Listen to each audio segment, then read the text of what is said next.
I'm here with Judd, and he's going to reveal today why he left Australia for Paraguay and got residency in Paraguay. Thank you for coming. Thank you, Gerald. I suppose I decided to come to Paraguay as a plan B to have in my back pocket so that I've got a legitimate means of going and staying somewhere other than my home country, which I do love, but things have changed. It's not the country that it used to be, and I thought this was a very viable option. You told me early on about your cousins having immigrated to Paraguay. Did their decision have anything to do with your decision to come here, or did you just think that Paraguay would be one of the better options out there? No, it's obviously much easier if you've got family. So my two nephews emigrated here a while back and they've raved about the place, so that made my decision probably a lot easier than for people that are coming here without having any family or knowing people here. So that definitely made it a lot easier to be able to make the decision, but I also did a lot of homework myself in exactly what was required and how long things are going to take, and what all the rules and regulations were going to be once I hit the ground running. Yeah, they played a big part, but I think moving anywhere, you have to do your due diligence, because you can watch as many YouTube videos as you want. It's not really until you get on the ground in that country that you can get a good feel for it, get a feel for its culture, its people. And so you're always taking a leap of faith, I suppose, but to answer your question, it made it a lot easier to have my nephews here. Sure. I also wanted to ask you about the reasons for leaving Australia. You have told me during a private conversation that there are many reasons. Specifically, what happened during the past crisis had some kind of impact on your decision-making process, right? If you can just elaborate a little bit on the things that happened in Australia without going too much into detail, right? But just how things have changed compared to pre-crisis. Yeah, okay. Probably one of the big things during the health crisis is that my nephews were travelling and they were pretty much basically locked out of their home country. When that happened, that really woke me up, because I didn't think that was possible at the time for my country. Regarding in the country, there was a lot of mandates during the crisis. You didn't have the freedom to travel around your own country either. Now, that was a good thing in some sense, but in others it really restricted you. So politics in my country has changed massively since I was young, and I mean it's only my opinion, but I believe our ruling class, both parties, are indebted to the multinational companies, and they serve their purpose more than they do their own people. But that's my opinion. I don't think that's good for the country. I think the multinationals that operate in Australia should pay a lot more tax, and support the community a lot more.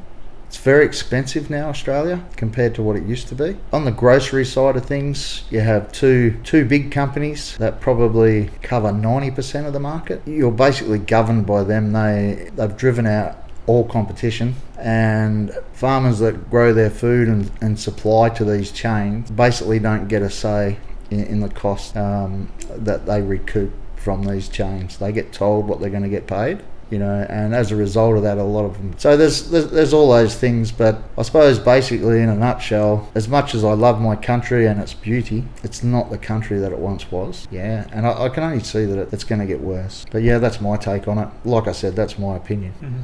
And I'm sure there's other opinions. So you said your cousins had some kind of impact on you coming here to Paraguay. You also pointed out how they were locked out of the country during the past crisis, not being allowed back in. In fact, there were a lot of Australians stranded overseas. I heard some stories from Australians in India. They were not able to get back in. Southeast Asia too, obviously. So a lot has changed. But at what point did you decide Australia is no longer a country that can provide a sound future? So the point was probably around about 6 to 8 months ago.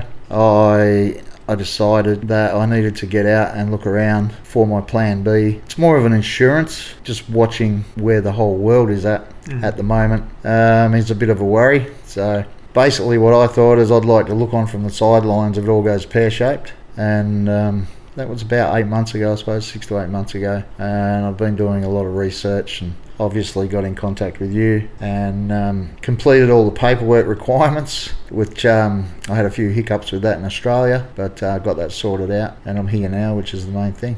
Yeah, one of the things you pointed out, hiccups related to obtaining the paperwork in Australia. We had another client who was locked out of Australia since the crisis, and he came from Mexico to like Paraguay, and very similar story to what I think happened to your cousins. I don't know when they got residency here in Paraguay, but sounds like in 2022, I think that's what you said. Yeah, approximately. Approximately, okay. So they are not alone. This picture has become more apparent to Australians, I think. And something I've heard and also seen from our clients is that it actually takes many weeks to get the police certificate. Did that also hold true in your case? Because in other countries, I know that you can get it sometimes within a week, even if you're overseas. But in Australia, and that's also true for the UK, for some reason it takes up to like 5 weeks or so. Yeah, that can take anywhere from 15 days at its fastest, up to 6 weeks. And the thing is the date that comes back on that is the date that you applied. Yeah, so you're then in a rush, because if it does take a month, in Paraguay that document's only good for 3 months. So you've lost 1 month, by the time you get it back. What I'm thinking, because I'm seeing this picture in more countries, like I've told you, in the UK, we had clients where it took more than 6 weeks to get it. For whatever reason, they are being overly cautious with issuing this document. Obviously not wanting people to leave.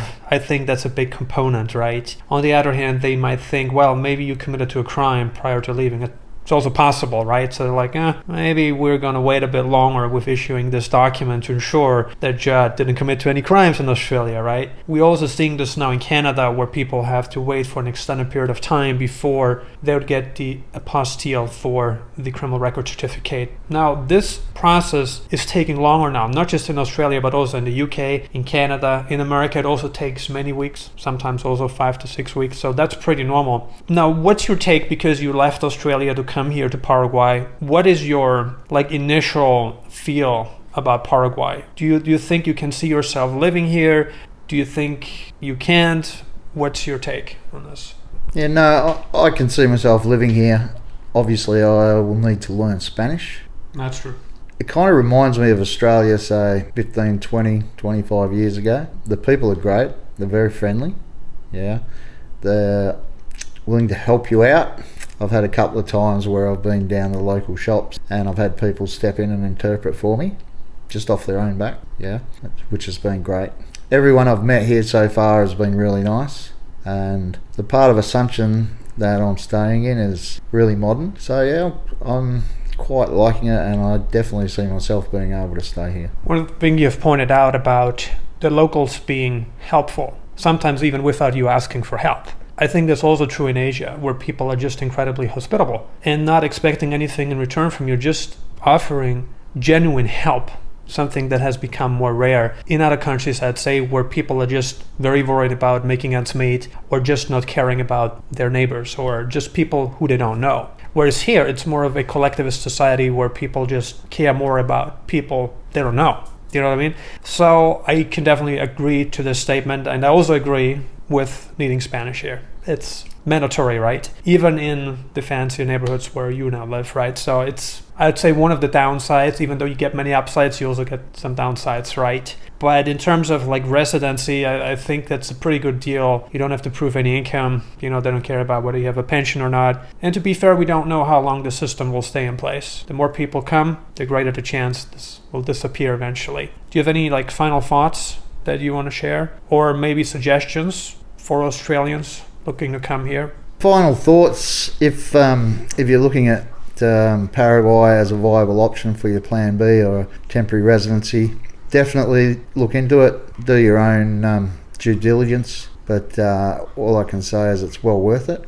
It's a beautiful place, laid back people, and I think I'm really going to enjoy it here. So if you're thinking about it, definitely take the next step, come over and have a look, get in touch with Gerald at Nomad Elite, and see what you can work out. Well, thank you for your time. I appreciate it. So if you're in Australia and you're looking to leave Australia for South America, like Paraguay, you're welcome to contact us. And thank you so much again for your time. I appreciate it.